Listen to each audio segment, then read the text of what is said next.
मोक्षदा एकादशी निमित्त संत ज्ञानेश्वर महाराज समाधी मंदिर गाभाऱ्यात दरवळला मोगऱ्याचा सुगंध। संत ज्ञानेश्वर महाराज संस्थान कमिटीच्या पुढाकारातून फुलांची आकर्षक सजावट। आळंदीत एकादशी निमित्त भाविकांनी घेतलं माऊलींच्या समाधीचं दर्शन। 9वीत शिकणाऱ्या मुलीचा कपडे बदलतानाचा व्हिडिओ चित्रित करून केलं ब्लॅकमेलिंग।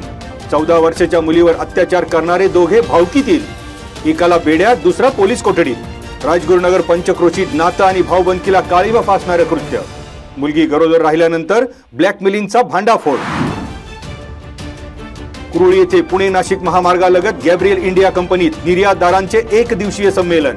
13 डिसेंबर रोजी सकाळी 10 वाजता जिल्हा अधिकारी डॉक्टर सुहास दिवसे यांच्या अध्यक्षतेखाली होणार संमेलन। उद्योग संचालनालय, उद्योग ऊर्जा आणि कामगार विभागातर्फे संमेलन।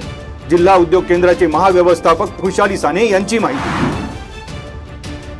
10 वर्षाचा गिरीप्रेमी हिमांक ढवळे बाल गृहरोग पुरस्काराने सन्मानित। लांडेवाडी येथे आंतरराष्ट्रीय पर्वत दिनानिमित्त शिवछत्रपती पुरस्कार विजेते उमेश झिरपे यांनी केला हिमांकचा सन्मान। महाराष्ट्र, गोवा, कर्नाटक राज्यातील 200 गडकोट भ्रमंतीबद्दल हिमांकचं विशेष कौतुक। आंबेठाण चाकण रस्त्यावर महिंद्रा सीआय कंपनी समोर कंटेनरच्या चाकाखाली सापडून दुचाकीस्वार तरुणीचा मृत्यू। 26 वर्षीय पूजा ढमाले हिचा मृत्यू। कंटेनर चालकावर गुन्हा। एमआरडीसीतील रस्ते अपघातांची मालिका सुरूच।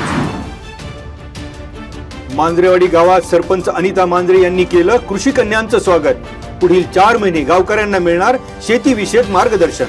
कृषी कन्या काजल गोळे, सलोनी कानेकर, अर्पिता पाटील, श्रेया इंगुळकर आणि पूजा दोरगे यांचं आगमन।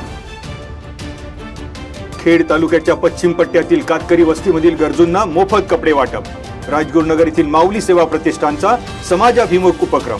खालचे भोमाळे येथील कातकरी वस्तीमधील 35 कुटुंबांना केलं मोफत कपडे वाटप।